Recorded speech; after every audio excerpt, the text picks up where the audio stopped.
Monday evening is the first piece I'm doing to camera. I've taken a few bits of B-roll footage of the marks on this car, which is a bright blue, as you can see, Jaguar F-Pace. This was in earlier in the year for me, I think July, August time, for a new car detail. Unfortunately, as you'll see in these pictures, it had a bit of an accident.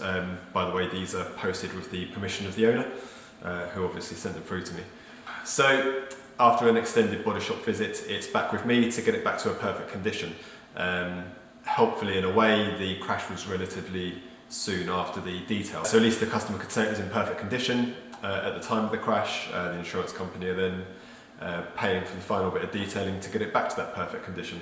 What I would say is that the body shop that did this work, I think was a Marshall's body shop. It wasn't Cambridge, it was somewhere else. But they've done a really good job. Colour consistency over the new panels and where they've blended into the door is brilliant. Panel gaps are all pretty good. A few bits of dirt and little silicone craters, but it's to be expected from a mainstream body shop. But on the whole, pretty good.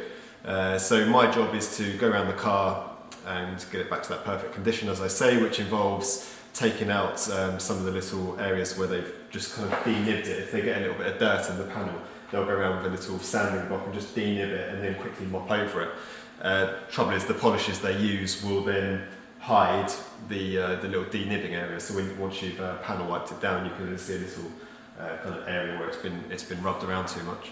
I need to stop going. I hate that. So it's a bit of a annoying job in a way because the paint's pretty good and the swirls and holograms that are there are coming out after just one hit, but then when you panel wipe it down to check your progress, you can still see these little areas of rubbings, and that's taken 2 or 3 hits to come out. So progress so far today: bonnet, roof, although there's not much of the roof because it's all glass, so there's just a strip at the back and the front. The pillars and the rails by the side of the roof, the driver's side wing, and then I'm working down the driver's side, so tops of the doors, and the boot lid's been done as well. Had my brother back in, which has been really helpful. He's back in again tomorrow. I've got to jack this up now, and it's not as easy as you think. Let me show you. So this car's fitted with these electronic side steps. They come out when the doors open, and annoyingly they are obscuring the jacking points, and you're not allowed to jack on the underside of the steps, so you have to put it into a special setting. So inside the Jaguar cabin, if you can hear me over the multitude of different bongs and beeps, you have to go into deployable side steps, roof access, and that keeps them out all the time, so now you can get to the jacking points. Side steps deployed, the problem then is the jacking point is so far up that the ramp would still hit the underside of the car and the side steps. So I remember this from last time I did this car, and I've still got them laying around, these paving blocks that I was kindly lent. Just give it enough height that then it will actually jack on the jacking points rather than touching the underside of the car first.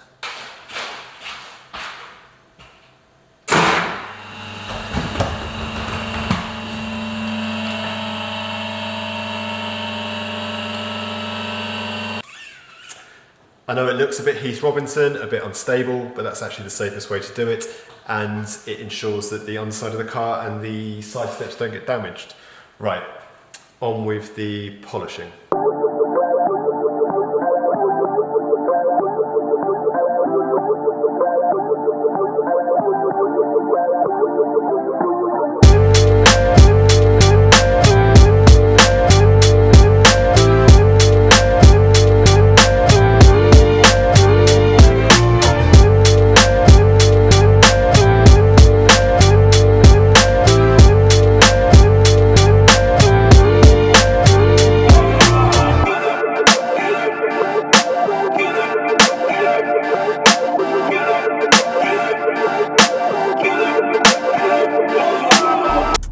Morning guys, it's Wednesday morning, just got into work.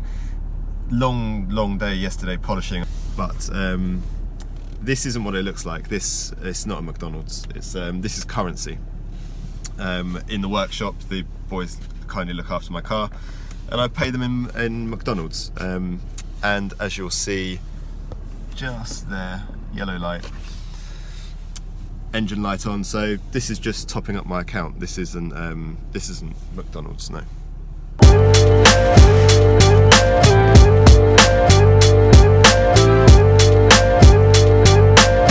Nathan, what the heck? Look at his happy little face.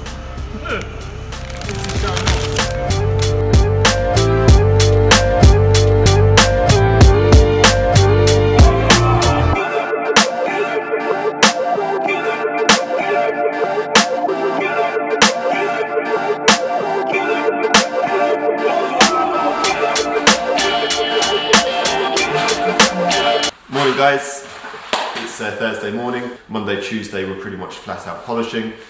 The whole car needed correction and then refining. Mostly just because of being in a body shop. It wasn't anything that the body shop had done wrong as such, but invariably being in that situation for such a long period of time, the car had probably sat around outside, inside, got dirty, been washed, so it's picked up swirl marks, and a lot of it has been painted, so then there was the usual buffer trails.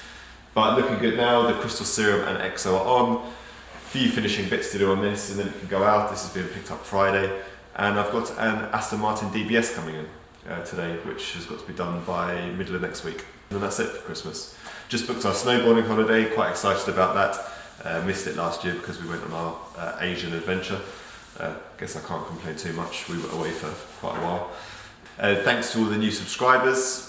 Welcome along. If you've got any questions, pop them in the comments below, but hope you can see what I'm trying to do in showing what goes on behind the scenes almost, and how much work goes into making cars look as good as they do.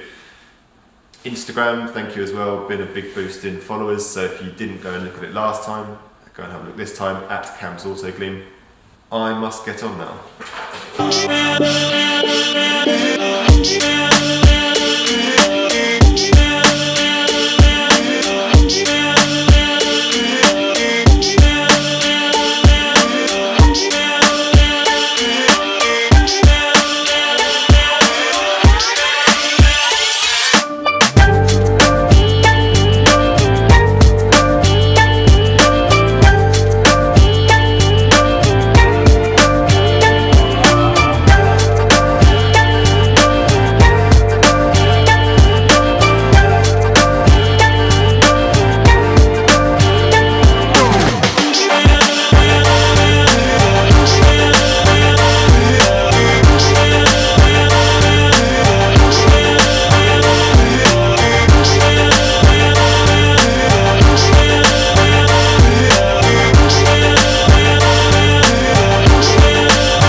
Hi guys, the Jaguar is finished. Obviously you've just seen the walk around footage of that. This is an Aston Martin DBS and it's in for 3 or 4 days I think it is, for an enhancements and the Gtechniq coatings.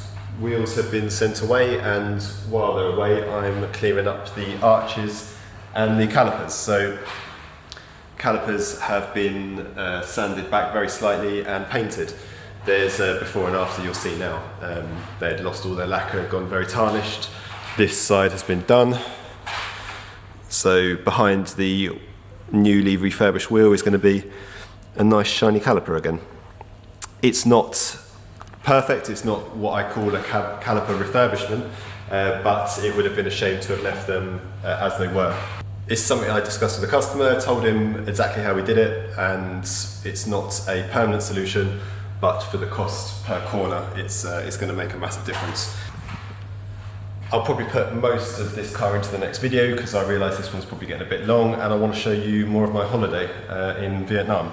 But a quick look with the sun match light. So I think this colour is called Volcano Black and it's got a red metallic in the lacquer. It's quite an expensive colour to finish down. I've worked on one of these before actually for Aston Cambridge that had a lot of cat scratches in it, and it was cheaper to get me to polish it than it was to put it through their body shop. This one has been through a body shop. Let me just try and focus in. There we go, I was getting the camera in the wrong place completely. So some DA sanding haze. The swirls obviously, pretty soft paint I remember this being. So it'll be interesting to see how it responds to an enhancement. So like I said, more on this in the next one. Try and get this vlog up over the weekend if I can, if not, maybe over Christmas. And yeah, you'll see the before and afters of this in the next video. Don't forget to subscribe to this channel. The link is somewhere on this page, you'll find it. And Instagram at Cambridge Autogleam. Thank you for all the new followers. Hope you're enjoying what you're seeing. If you have got any questions, let me know in the comments. Now, if you don't want to see my holiday footage, which I can completely understand, stop watching now. There's no more cars past this point. If you do, I think this bit is from when we first go to Cambodia. So enjoy, ask any questions, and I will see you in the next video. That's the shop, yeah.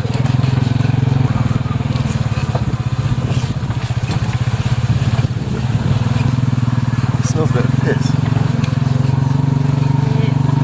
Probably is.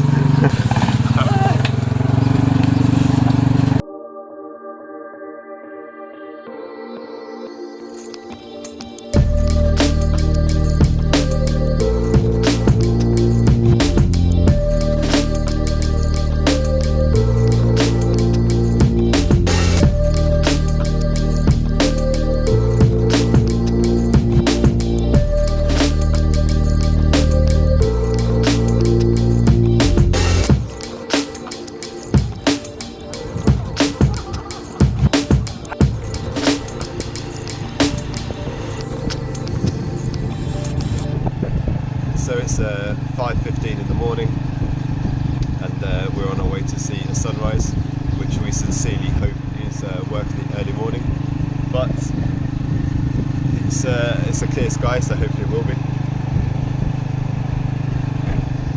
One of the rare videos where Abby knew I was actually going to take a video.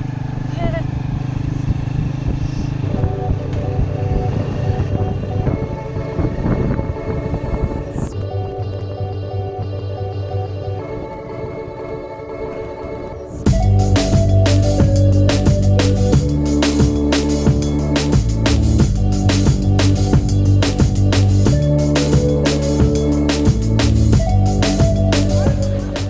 Sunrise is by no means a solitary experience here at Angkor Wat, but we did it on a slightly, where is it? Slightly darker side, and yeah, it's up, and this is now Angkor Wat. Walking into River.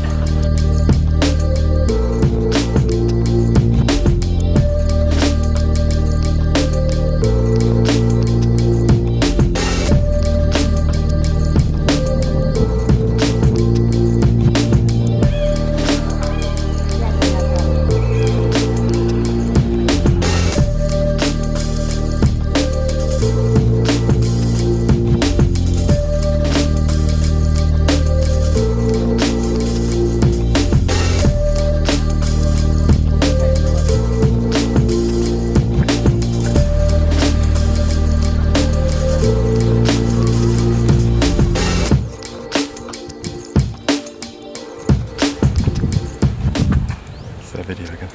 Huh. Every time. So this is Angkor Wat, or this is actually Angkor Thom. Angkor Wat's a slightly smaller temple, but this Angkor Thom dates back to the 12th century when 1 million people lived here at its peak.